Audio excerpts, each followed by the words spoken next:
We have a huge update today on Pierre Luc Dubois and the Columbus Blue Jackets. Could Dubois be done in a trade just around the corner? Today we're going to take a look at the top destinations for Dubois after things kind of got ugly in last night's game. We'll jump into the latest coming up next.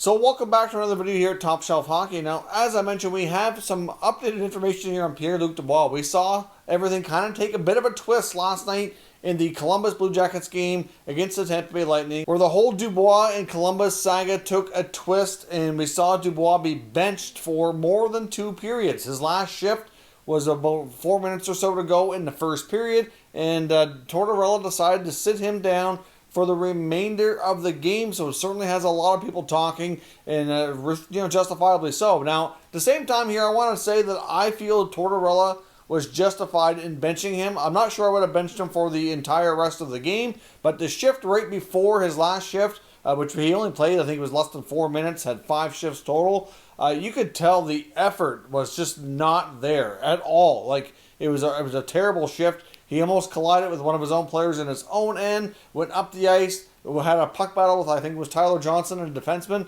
didn't even really try, and then took about 10 seconds to get to the bench for a change. So you could tell that Pierre Luc Dubois is not wanting to be there. We've already known that, but it was more apparent in last night's action on the ice than we've seen in the games so far this season. So obviously things are kind of boiling over here. Now, obviously lots of people, lots of insiders with a lot of inside information have been talking really ever since, and it looks as though that the GM Jarmo Kekalainen is not going to have a choice but to get a trade done sooner than later, and there's already word that a lot of NHL teams that have already expressed interest in Dubois are circling back and are kind of starting to reignite conversations with the GM in Columbus about a potential trade to obtain the young center iceman. Many feel that he's still going to be a top player. His heart's not in it. He doesn't want to be there. There's definitely more to this story than we know, and it's difficult to say what we will ever find out. I know one source, for example, Aaron Portzline of The Athletic, had a source very close to the situation indicating that his relationship with Tortorella is part of it, but it's not the main factor in why he wants out of Columbus. And there's certainly more to the story. Same thing on the latest 31 Thoughts podcast with Elliot Friedman and Jeff Merrick that just came out earlier this morning. They said the same thing. They have sources indicating that Dubois definitely wants out, and there is way more to the story than we know. That his relationship with the coach might have played a role in it here, because clearly they've butted heads numerous times, but it's not everything, and it's probably not really what started it, is what we're hearing as well. So certainly some interesting information here that difficult to say if we'll ever find out. And now we've also had word from Tortorella today that he won't commit to putting Dubois in the lineup for their next game. Dubois also would not meet with the media last night. He was requested, would not talk to the media, so obviously wants to avoid the situation. When Tortorella was asked about it, he was, pretty blunt and clear and upfront like he usually always is, and basically said, you need to ask him why he doesn't want to be here. At the end of the day, I'm trying to win hockey games, got to do what's best for my team, and if you're not playing the right way, then you're just not going to play. And he doesn't care what your name or number is on the back of your jersey. He's always been that way, and you can understand to a degree, like that's his job, is to get the players on the ice, get them ready, and try to help them win. If the player is not putting the effort into it, why would you want to put them out there? Now, I would have thought maybe between periods they would have had a chat or something and maybe see if you could get him engaged and going. But it's more apparent than ever that this is coming to a head, and it's about to get even uglier if they don't make a trade. So when the Columbus Blue Jackets play their next game, which is only a day away, if a trade is not completed, which is, this certainly could drag on a little bit, they're going to want to make sure they get the right deal here, that it's quite possible that he could end up being a healthy scratch. It wouldn't be a complete shocker. He did say as well, meaning Tortorella, that there likely would be a few new forwards in the lineup just because some players are nicked up, so wouldn't really commit either way. But, lots of his teammates have been asked about this. They're trying hard to avoid it. It's an awkward predicament to be in, but man, this has really gotten ugly quickly now. Now, what Friedman indicated on the podcast as well, and he's mentioned this on a couple of different recent episodes, was that with Dubois, they've known for a while that he wanted out. It became public near the end of December before the season got started, but obviously they got that contract done, and the reason the contract was completed is that between Dubois and his agent, which is Pat Brisson, one of the top agents in hockey, in Kekalainen, they kind of got the mutual agreement that he wanted to play, didn't want to miss time. He would be a good teammate, be a good pro, but also that this would be acted upon quickly. Now, it seems as though once the contract was signed, it looks as though Kekalainen, which you could understand has a right to take his time, and I think Dubois is just anxious to get it over with, and therefore is kind of starting to get frustrated with being there, that he didn't think it would drag on this long. At least that's what many people are kind of feeling and thinking at this point in time. So who are the top teams that are most likely to be making a trade, or at least expressing interest and having lots of discussions with Columbus? We're going to look at the top 5 today, but there are many. As I've mentioned before in other videos, there are several teams, and you're probably going to get upwards of 3/4 of the league at least making an inquiry and kind of kicking some tires over what would it take just to see if there's any chance they could land this a young, up-and-coming top center iceman here. Now, the top 5 teams, as you probably noticed on the thumbnail, are as follows. You've got the Montreal Canadiens, the Los Angeles Kings, the New York Rangers, the Anaheim Ducks, and of course, the Winnipeg Jets. Now, of course, we've discussed a variety of times what those trade proposals and packages could possibly look like, but I will stress here that, like I said, there's lots of other teams in the mix. I have different sources I've been kind of referring to for who has what to say. Pierre Lebrun now, also another trusted source, put out a list of teams he felt were inquiring and were at the forefront of the discussions, and that list was way longer than this. That also included some other teams that had the Washington Capitals. The Philadelphia Flyers were on that list for him, the Ottawa Senators, even the Detroit Red Wings and Minnesota Wild as well. And we even seen Friedman in his latest 31 Thoughts blog just a couple days ago mention that he felt that teams like Tampa and Colorado, as strong as they are, could be a stealth team and a team to watch, and that don't be surprised if they at least jump into the negotiations here, because as strong as they are, they have a lot of good players and assets that very well could be interesting to the Jackets. Now, of course, we also have word from most of the NHL insiders indicating that they feel that Kekalainen is going to want to prefer more of a hockey trade, so not necessarily a futures-heavy package here. They're going to want somebody who can kind of replace him in the lineup and be somewhat impactful right away. So you're looking for a top 6 impact player, preferably a center iceman since he plays center, and you're probably looking at something additional to that, depending on who that guy is. It could end up being a 1-for-1. We've seen Kekalainen do that before, like the Jones-Johansson deal, for example. But at the same time, it just really boils down to what it is. But at the same time, they need somebody back who can play now so that they don't totally take a major step backwards. But if you look at a lot of these teams, especially on the list of Pierre Lebrun, which is a much more expanded and longer, I just don't see many of those teams having the right package. Like, look at the Minnesota Wild, for example. They're not going to trade Fiala or Kaprizov.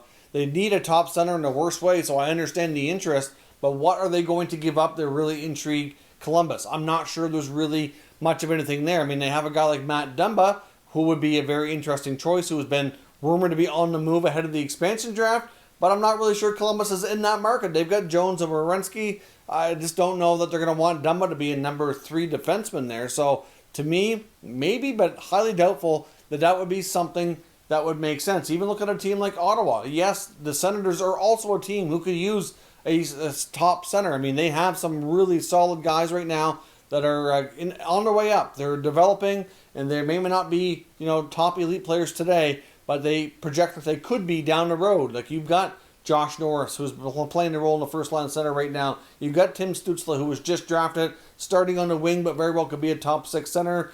You've also got Colin White. You've got Logan Brown in the system. You have lots of other younger players too. So, really, at the end of the day, they have a lot of players there, but the veterans that the Senators have are not going to be of interest to the Jackets, in my opinion. They're not going to want Derek Stepan, Alex Galchenyuk, Austin Watson. That's not what they're going to be looking for. Ottawa would have to include a guy probably like a Colin White, and even then, considering how he's been inconsistent, I don't know that the Jackets are going to want him, but they do have lots of other great prospects besides him that they could package, but that would be more of a futures package, which I'm not sure that's really going to interest Columbus. looking around a lot of these other teams, they're in the same boat. So these other 5 teams that I've mentioned have much more of what it's going to take to get the deal done and have an impact player in the Columbus Blue Jackets lineup right away. So let's start off here with like a team like Anaheim. I mean, Anaheim, obviously, they could possibly move Rickard Rakell. He's a player who could be a 30-goal scorer, has been before, still young enough that he could be a solid player in the top 6 in a center role for a number of years. They could certainly add a prospect to that. They have lots of interesting guys that are young. Some are not really prospects per se because they've been in the lineup a bit, but you've got Sam Steele, you've got Max Jones, you've got Troy Terry, you've got plenty of others like Comtois and Perreault. There's lots there that they would consider adding one of those in with a Rakell to get a Dubois. Dubois could be the heir apparent to Ryan Getzlaf. Getzlaf could slide into that number 2 center role for a little while. He's only got 1 year left in his contract. If he sticks around, he's still got Adam Henrique. That could work for Anaheim. I'm not sure that would be the perfect and ideal deal for Columbus, but at least something intriguing that I think they can prolong the conversations and at least be in the mix. You look at a team like their counterpart in Los Angeles with the Kings. I mean, it's going to be a little bit more of a futures package, but the centers that they have that they could consider including would be guys who are expected to make impacts right away. You're looking at guys like Gabe Vilardi, Alex Turcotte, or Quinton Byfield. Would they give up one of those 3, potentially stud centers that are in their prospect pool right now in order to get a guy who's a couple years ahead of them and is, at this point more established? That's a possibility. I can't say for sure they would, but that's something to at very least consider, and they could also add something to it if they needed to kind of entice them. All these guys have first-round picks as well for the most part. The 2021 NHL draft, not nearly as deep as 2020, so first-round picks I think will be thrown around a little bit easier this year. But again, the Kings, I think they have, out of all the other teams, they have some more elite prospects who could jump in and be effective right away, whereas these other teams don't. Out of the 5 teams I'm labeling as the front-runners, I think the Kings are going to be near the back in my opinion. Then you've got a team like Winnipeg. Now, I'm not sure that Winnipeg's going to obviously have a center iceman for them, but Patrick Laine is awfully interesting and a player we've talked about off and on before. So the Laine-Dubois connection is real. It exists. Those 2 players are both unhappy in their current situations. And, we know that Columbus, if they don't get a center, they're going to want an elite winger, and he checks that box. So to me, the Winnipeg Jets make a ton of sense here as well. Then you get the New York Rangers. I mean, the Rangers are a team on the rise with a deep prospect pool with a mix of, some veteran guys that are not overly old that could be interesting as well for a team like Columbus. Clearly, I think the Rangers want to upgrade that number 2 center spot, and Ryan Strome will definitely at some point here be a camp casualty. I can't say with any kind of certainty, though, that he would be of interest to Columbus.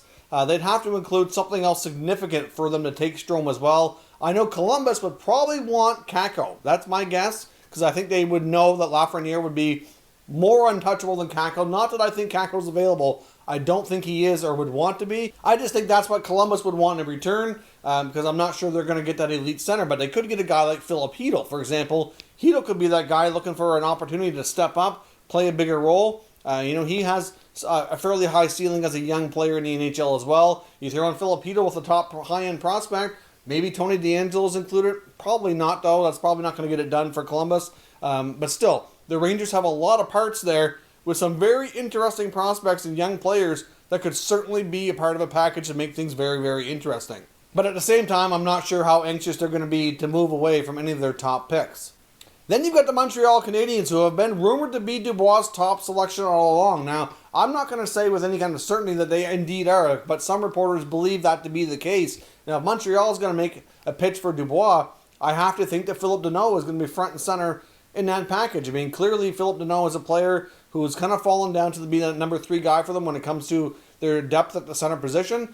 He's rumored to have been rejected a 6-year extension at $5 million this past offseason. If it's going to take that much money or more to re-sign him, that's going to prove to be extremely difficult. And as much as some Montreal fans may not want to see a Danault trade for Dubois, I still think it would be more realistic than you might think just because of the financial situation here. And of course, Dubois' situation, he's only got this year and next, and he's going to be looking for more money as well, which could prove more difficult. So maybe a guy like Kotkaniemi might have to be involved too. I don't know what it would take on Columbus' side, but they also have lots of other interesting prospects. You throw in Cole Caulfield in the mix. You throw in Ryan Poehling.